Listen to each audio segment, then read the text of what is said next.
Hello guys, welcome to my channel educated India. मेरा नाम है फिरोज सैफ़ी और आज हम पढ़ने वाले हैं क्लास 10th के चैप्टर नंबर 2 फेडरलिज्म के बारे में। तो चलिए अपने क्वेश्चन शुरू करते हैं बिना टाइम को गवाए हुए। तो पहला क्वेश्चन है हमारा, विच of the following is incorrect regarding a unitary government. तो ऑप्शन अभी तो नहीं है, ऑप्शन नीचे हैं, ये स्टेटमेंट है, इनमें से आपको बताना है कौन सी सही है और कौन सी गलत है। तो ये जो ऊपर वाले हैं हमारे ऑप्शन नहीं है, नीचे वाले हैं। तो चलिए शुरू करते हैं। There either all only one level of government or the sub-unit are sovereignty to the central government. B, the central government can pass on order the provisional government. The power of state government are guaranteed by the constitution. तो which of the following statement are correct, यहाँ से हमें बताना है। Only A, only B and C, या only सी, या none of this. तो इसका आंसर है सी। मीन्स हमारी जो सी वाली स्टेटमेंट है, the power of state government are guaranteed by the constitution, ये राइट है, बाकी सब बकवास है। चलिए नेक्स्ट क्वेश्चन पर आते हैं। विच of the following is incorrect regarding a federal government, यानी कि फेडरल गवर्नमेंट के बारे में कौन सी यहाँ पे गलत है ऑप्शन, तो वो बताना है आपको। Federalism a system of government in which the power is divide between centre authority and various constituent units of the country. B, federation has only two level of government. तो देखो यहाँ पे डाउट आ गया है, federation has only two levels of government. तो देखिए two level of government थोड़ी नहीं होता है, two and two more levels of government means federalism.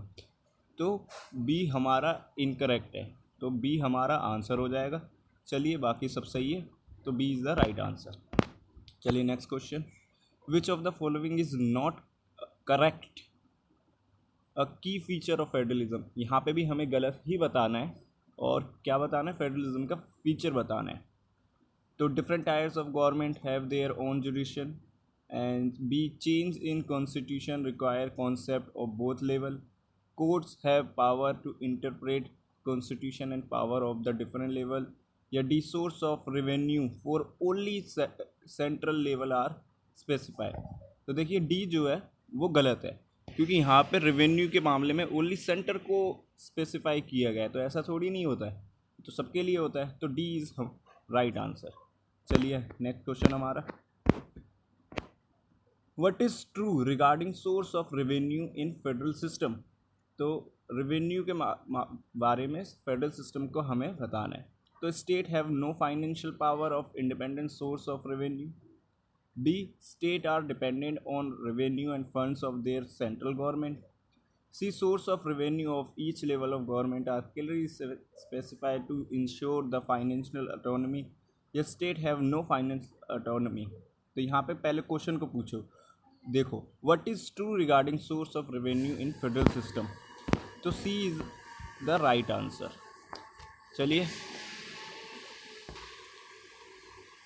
चलिए तो अब हम अपने नेक्स्ट क्वेश्चन पर आते हैं। तो D is right answer third का।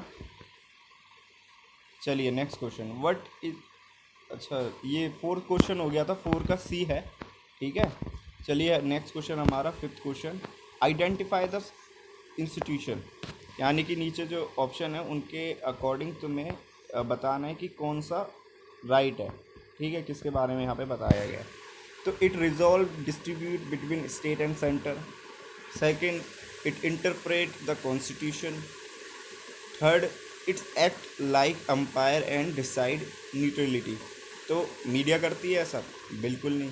एग्जीक्यूटिव करती है? बिल्कुल नहीं।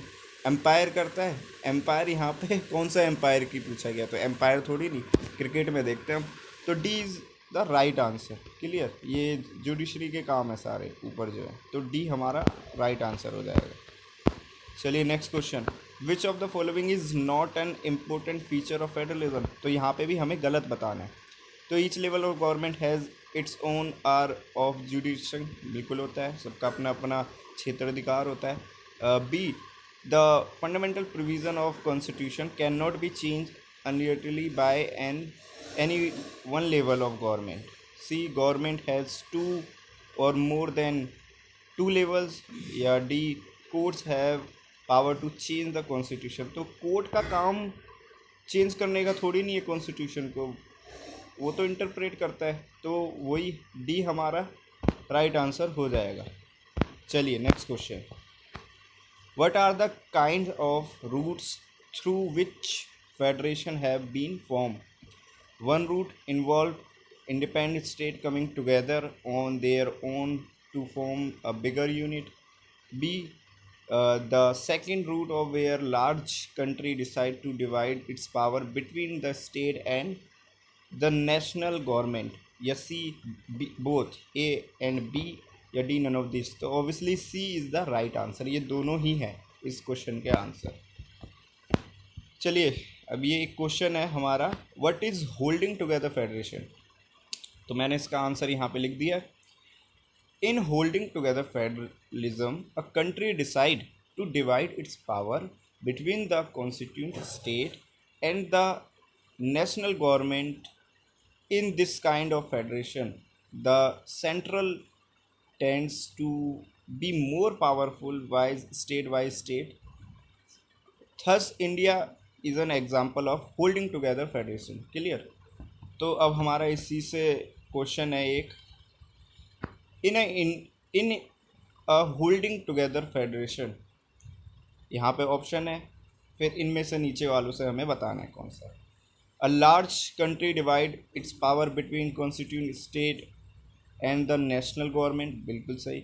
The central government tends the more powerful as state by state. Clear? Constitute state have unequal power, तो यहाँ पे डाउट आ जाता है।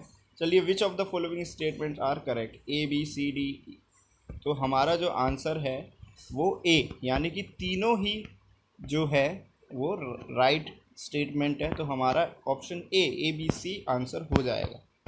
चलिए नेक्स्ट क्वेश्चन हमारा, what are the dual objective of federalism? तो safeguard and promote unity of the country, responsible for the rise of regionalism, division of horizontal power, accommodative regional diversity। तो यहाँ पे हमें बताना है कौन सा है हमारा आंसर। यहाँ पे हमारा आंसर है बी, यानी ए एंड डी जो स्टेटमेंट है डुअल ऑब्जेक्टिव ऑफ फेडरलिज्म है।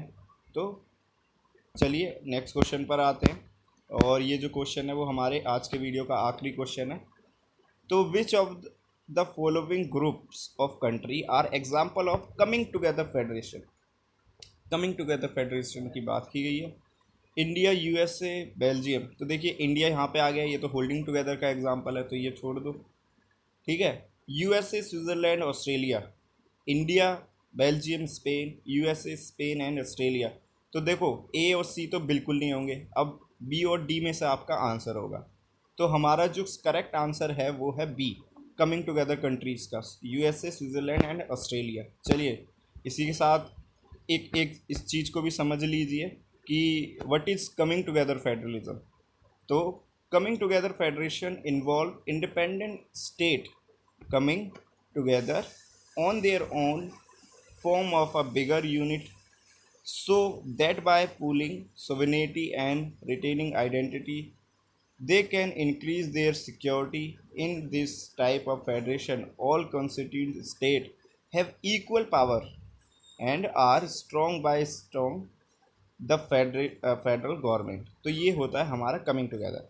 चलिए इसी के साथ वीडियो को समाप्त करते हैं और मिलते हैं अगले वीडियो में। तब तक वीडियो को लाइक कीजिए, सब्सक्राइब कीजिए और अपने दोस्तों के साथ शेयर कीजिए। Thank you for watching.